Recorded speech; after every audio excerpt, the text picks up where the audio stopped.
So I came home to be shocked with news that it's official. Bungie and Activision are breaking up. Their relationship is being split apart, and the thing that's mainly shocking me, instead of the Halo incident where when Bungie left Microsoft and they left Halo behind, Bungie is taking Destiny, that IP, with them. This right there is shocking in two ways. One, that they're taking Destiny with them, and number two, that they're going fully independent. As you know, this is something that is crazy, especially with the size of a company that Bungie is. But a lot of people want to know my thoughts on this. They want to know what this means. And I've been seeing a lot of people's opinions where they're saying that this is 100% amazing, blah, blah, blah.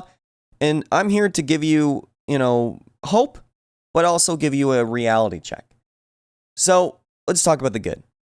This is good because this means that Bungie has full control over this IP on what they decide to do. If they want to take their time on releasing a new Destiny title, they can. They don't have to make these, imaginary goals that Activision had for Destiny. That was one thing that was very difficult for Bungie, was Activision had a different viewpoint for Destiny, while Bungie had a very different one as well. They both just could not agree on their goal for the Destiny franchise. But now Bungie can go with their goal that they decide on. And for those of you who really enjoyed Forsaken, this means that they will take that and enhance it, hopefully. This also means that if you want to blame something, you know who to blame, Bungie, instead of being like, oh, I think it's Activision. A lot of you don't realize, though, that a lot of these problems were not really Activision's fault. Most of them were Bungie's. But I've grown with Bungie. I've loved the Halo series, and the fact that my childhood multiplayer experience company, like that makes the best multiplayer experience for me, is now going full independent, makes me a giddy little kid. I'm really looking forward to it because I want to see what this will do for Destiny, but for Bungie in general. I mean, you got to agree that Destiny 2 Forsaken is a really, really, really good enhancement to the Destiny franchise. And the fact that they even quote that Destiny 2 and Forsaken was a learning thing for them, and that they know that with the information they got with Forsaken, what to do going forward is really good to know.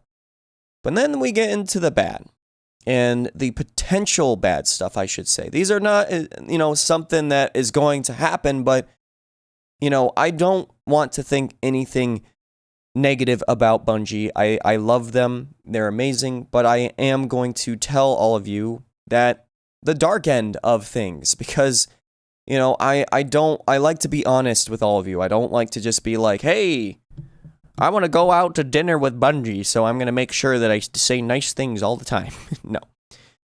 First of all, a lot of things that Destiny 2 was and is Bungie's fault, majority of the time. The way that the Crucible was at launch for Destiny 2 was Bungie's fault. The launch of Destiny 2, the way that it did not have random roles and stuff, was Bungie's fault. Firing certain well-known Bungie employees was Bungie's fault. Having no, removing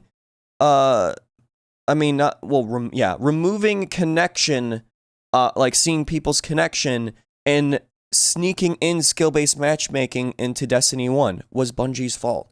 These were things that Bungie did.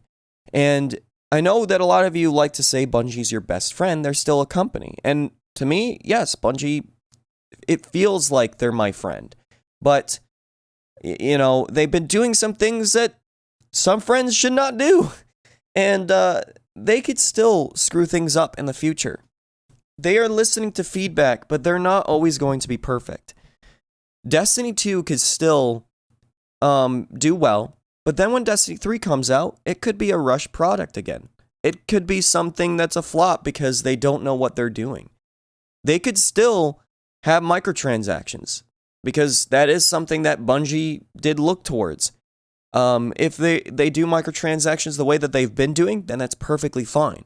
But if they were to go somewhere the route of pay to win or something that's ridiculous like how Call of Duty Black Ops 4 is right now, I could see that that's not good for microtransactions.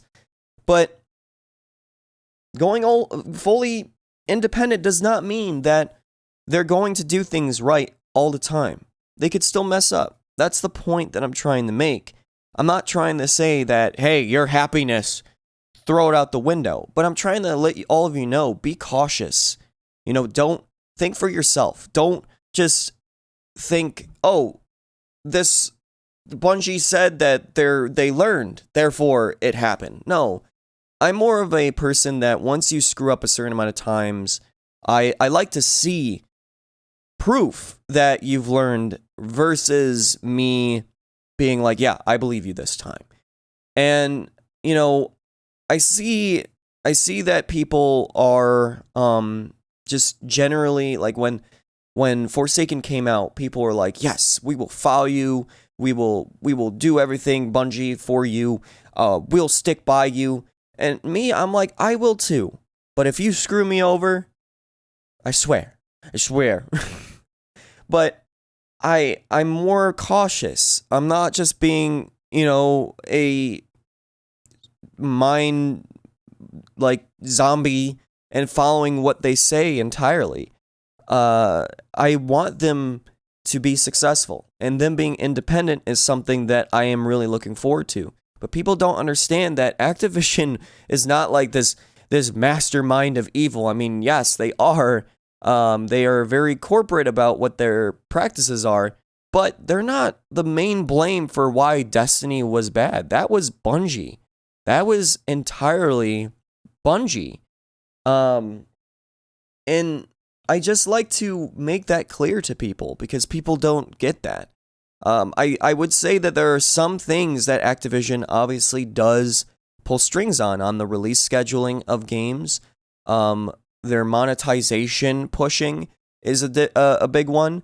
I feel like servers are also a big one as well. I think Activision, being the publisher, they're in more control of what the servers are. I don't know if that's a Bungie thing, because I know that Bungie can buy servers and do that, but I know that publishers normally will help supply, servers if the company wants to. But there's negative things to worry about, but it's a good thing, okay?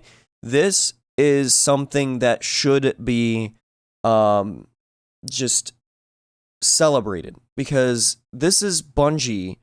I mean, no, not even that it's Bungie. This is a company going independent that has a large amount of employees working at this company, and they're going fully independent, and they're taking their IP that we all love with them.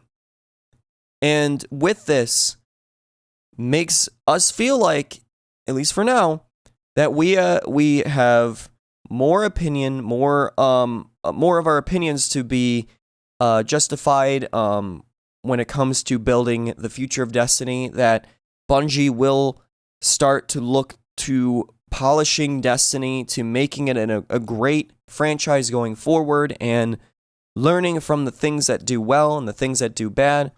And it's just great.